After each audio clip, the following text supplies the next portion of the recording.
in color. The continuing story of Peyton Place.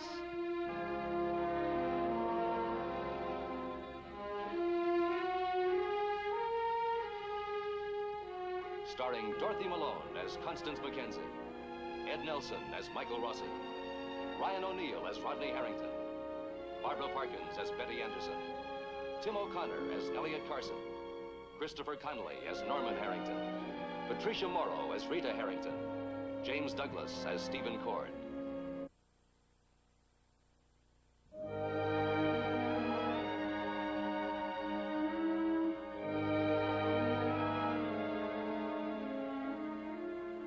Betty Anderson Cord was once married to Rodney Harrington.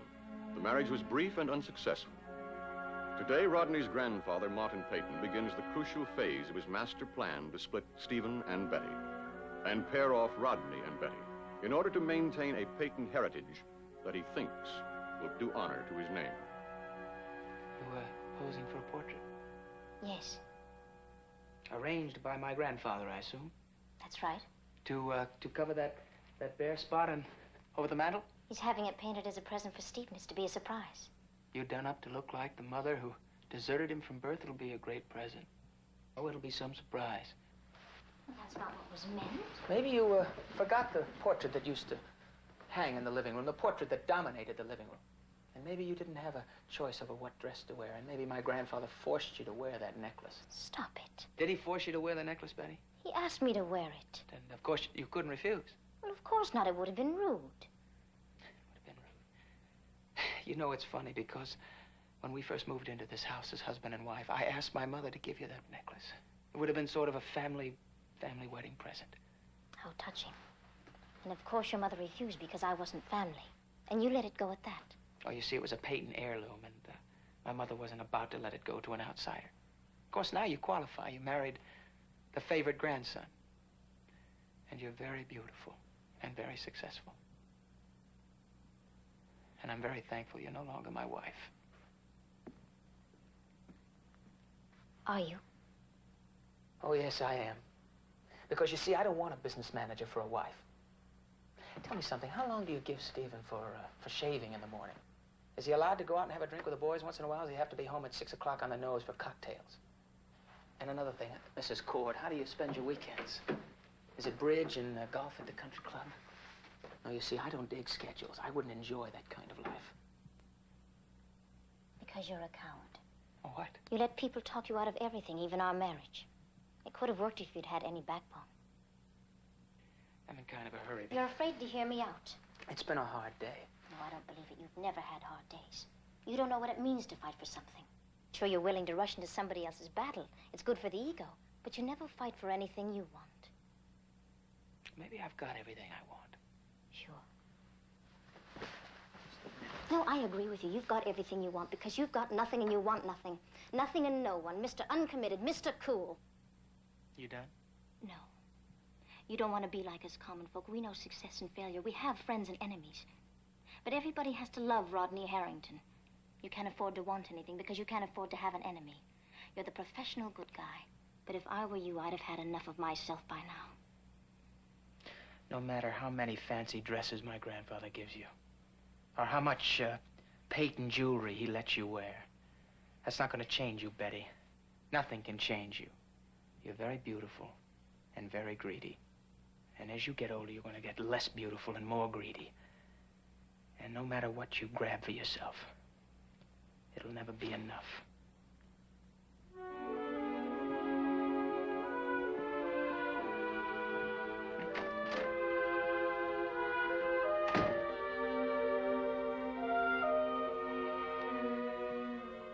Isn't Rodney staying for lunch?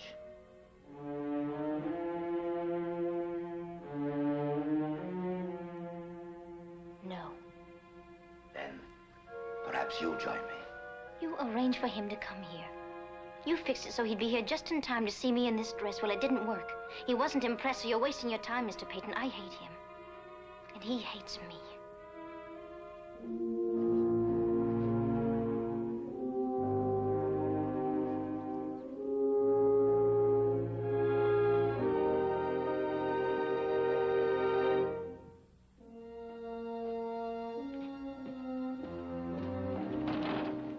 Harrington. Mr. Chandler's here.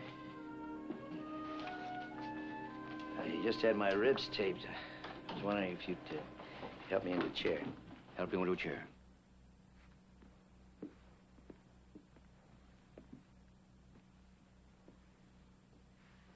Thanks. Quite a sight, Chandler. Quite a sight. They told me at the hospital that you picked up the tab. You didn't know I was such a valuable employee. How do you feel? What's that old joke? It only hurts when I laugh. Give you any idea when you'd be back on your feet? Yeah, take it easy for a couple of days. Let the ribs mend, wrist bruise work itself out. I should be back in the job in a week or so. I won't need you back, Chandler. I figured that was probably the reason you sent the car around to pick me up.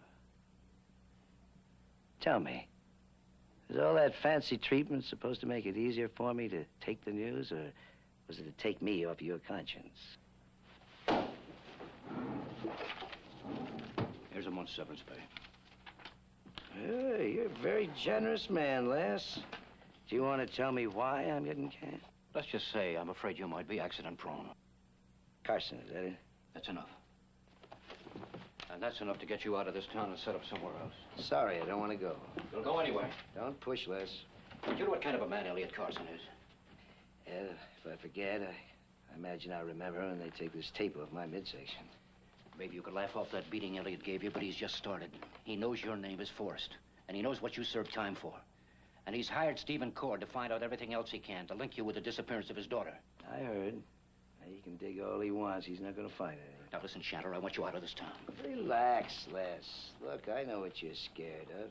No matter how much pressure Carson puts on me, I can take it. And I'm surely not going to mention where we met 20 years ago. I just have to be telling about myself. That's not going to do me much good.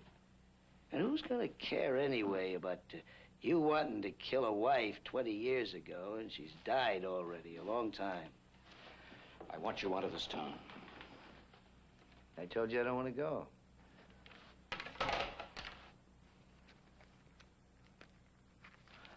That's enough to see you halfway around the world.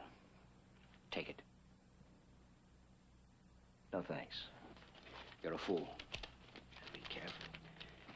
If you go into court and press charges against Elliot, you'll find yourself on the witness stand answering a line of questions that'll give him everything he needs to know about your past. I got nothing to hide. Don't count on Stephen Cord knowing that.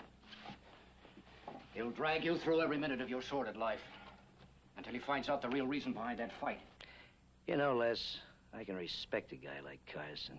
He's got a beef. He's got the guts enough to let me know about it face to face. But it's not easy to think much of a guy who sells you out when you got a lot of trouble moving from here to there. I'm not interested in your respect, Chandler. From now on, you're on your own. I'm used to that. Get out. Sure. Oh, you want to give me a hand here again?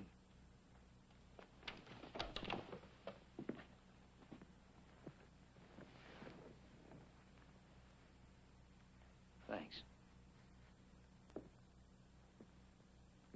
Oh, can I use your name as a reference?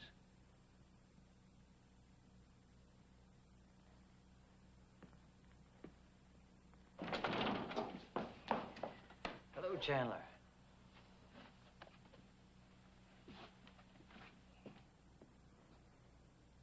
What do you want, Wilbur? Mr. Payton wants to see you. What about? I don't know. He just asked me to pick you up. Did he forget I'm running his business for him? I just drive his buggy, Mr. Harrington. I have several things to do before I can waste time arguing with him today. Is that what you want me to tell him? I'll come when I've attended to a couple of matters. But you will come. Wait for me at the front gate. Yes, sir.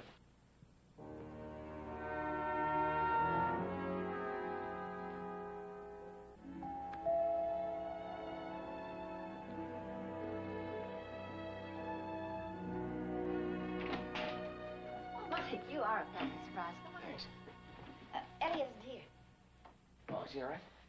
It's been rough for him. Long night in jail, but he's all right. Rachel here? She's upstairs feeding Matthew.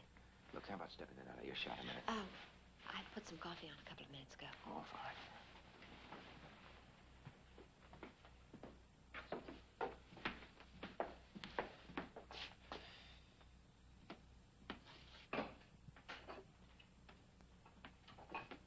Rachel went to visit Chandler at the hospital. Yes? Well, I thought you and Elliot were going to keep her away from him. Cream and sugar, right? Yes. Oh, Connie, look, I'm sorry. I know I have no right to knock the door off the hinges every time something goes wrong. I know you put a roof over her head here. And, look, Connie, I'm sorry. Mike, I understand. Well, I wish I did. If something happens to this girl, I think I'll never forgive myself or you or Elliot or... We had no idea she was going to see Chandler. We asked her not to. Well, you can't ask this girl. You've got to tell her. I mean, she has no idea. She's not old enough to realize what can happen to her with Chandler. Wouldn't it be easier, Michael, if you understood yourself? You know, you keep talking about Rachel as if she were 12 years old. And that isn't the way you see her. And it isn't the way she is. She's a young woman with a will and a mind of her own. All right. I know she's not 12 years old. She's not 30. But believe me, she's not equipped enough to handle a twisted mind like Chandler's. I mean, she has to be kept away from him. Well, that's Elliot. Hi, Mike here? Yes. Are you all right? I'm fine, here. Hello, Mike. Hi. Why the house call? Rachel? Ah, I see. Well, she went to see Chandler because she thought she could help us. Well, you've got to set her straight. Well, I've tried. I'm also trying something else, trusting her a little. Well, you can't let a girl like her wade through a problem like this on her own. I'd better go up with Rachel.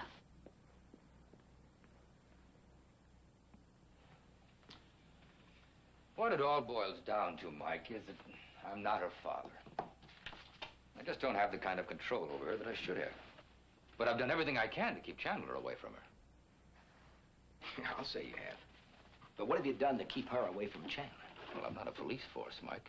I mean, I can't be in 18 different places at once, and I'm not about to lock her in a room every time I go outside.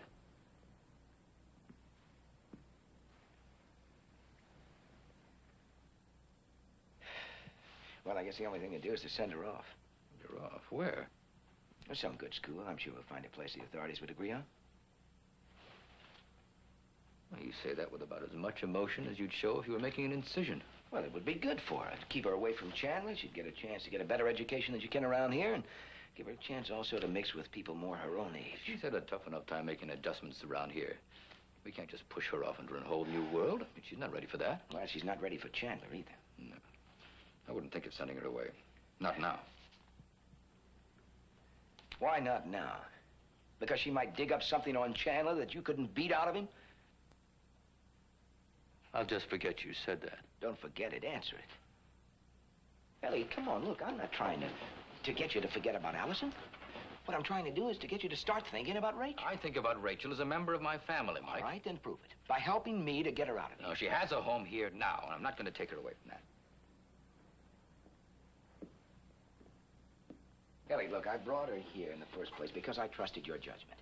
Because I knew that a man that had learned the value of life by giving up so many years of his own wouldn't gamble with someone else. When you brought her here, she became my responsibility, not yours. And I intend to use my judgment, not yours. If we send her away now, she'll live for the rest of her life with a sense of rejection and distrust. Well, at least we'll know she's alive. Look, what we're talking about here is Rachel's interest, not yours, not mine. Let's let her make the decisions. But even a suggestion of not wanting her will make her withdraw. She'll crawl right back into the same shell we found her in. You say you trust her. Let her decide. Oh, I don't know. Neither one of us should be playing God, I suppose. Maybe it should be up to Rachel. All right. But you'll have to present the choice to her. And make sure that she understands it's your idea to send her away and not mine.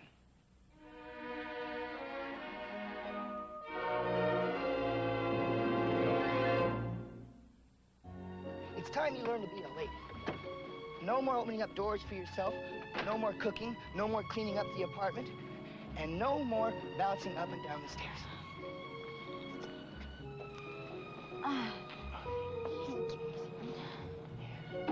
How are you going to manage? Oh, I'll manage. And no feeling sorry for yourself. I'm just feeling sorry for you.